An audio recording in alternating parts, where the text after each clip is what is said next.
எடப்பாடிக்கு ஆதரவாக மாறும் ஓபிஎஸ் அணியின் முக்கிய தூண்கள். கதரும் சசிகலா. நண்பர்களே, அதிமுக தொண்டர்களாக இருந்தீங்க அப்படின்னா மறக்காம நம்ம சேனலை சப்ஸ்கிரைப் பண்ணிட்டு இந்த வீடியோக்கு ஒரு லைக் பண்ணிருங்க. இந்திய அண்ணா திராவிட முன்னேற்ற கழகத்தின் சார்பாக கரூர் நடந்த பரப்புரையிலே 40 நபர்கள் மரணம் அடைஞ்சாங்க. அவருடைய ஆன்மாக்கெல்லாம் சாந்தி அடைய நாம் பிரார்த்தனை செய்து கொள்ளணும். அதாவது அதிமுகவை பொறுத்த வரைக்கும் நம்ம அனைவருக்குமே தெரியும், 2026 சட்டமன்ற தேர்தல் என்பது மிக மிக ஒரு முக்கியமான தேர்தல்.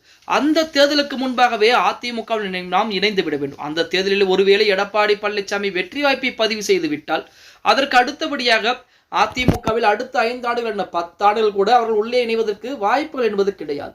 அது அந்த நபர்களுக்கும் தெரியும். பாஜகவின் காலிலும் விழுந்து பார்த்தார்கள். பாஜக உள்கட்சி பிரச்சனையிலே தலையிட முடியாது என ஒதுங்கிவிட்டது. இப்படிப்பட்ட ஒரு சூழலில் ஓபிஎஸ், டிடி தினகரன், செங்கோட்டையன், நமது சசிகலா, இந்த 4 நபர்களும் எப்படியாவது எடப்பாடி பழனிசாமி வழிக்கு கொண்டு வந்து விட வேண்டும் அப்படின்னு நினைத்துட்டு இருக்காங்க. எடப்பாடி பழனிசாமியின் பின்னால் கோடிக்கணக்கான தொண்டர்கள் என்பது ஆதரவு என்பது இருக்கிறது. இதே போல அந்த 4 நபர்கள் மத்தியிலே ஆதரவு என்பது இருக்கிறதா அப்படின்னா ஆதரவு என்பது கிடையாது.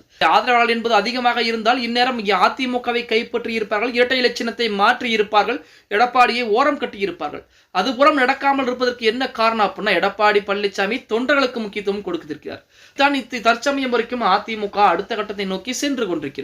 இப்படிப்பட்ட ஒரு சூழலில் நமது ஓபிஎஸ் தரப்பில் இருக்கக்கூடிய முக்கியமானவர்கள், அதே போல சசிகலா அம்மையார் இருக்கக்கூடிய முக்கியமானவர்கள், அதாவது சசிகலாவிற்கு இடதுகை வலதுகையாக செயல்படக்கூடிய அந்த நபர்கள் கூட எடப்பாடி பழனிசாமியிடம் தற்சமயம் வரைக்கும் பேச்சுவார்த்தை என்பது நடத்தி கொண்டிருப்பதாகவும், அந்த பேச்சுவார்த்தையின் முடிவில் தற்போது அதிமுகவினர்கள் இணைவதற்கு அதிகப்படியான வாய்ப்புகள் என்பது இருக்கிறது அப்படிங்கிற மாதிரி செய்திகள் எல்லாம் வெளியாகி கொண்டிருக்கிறது.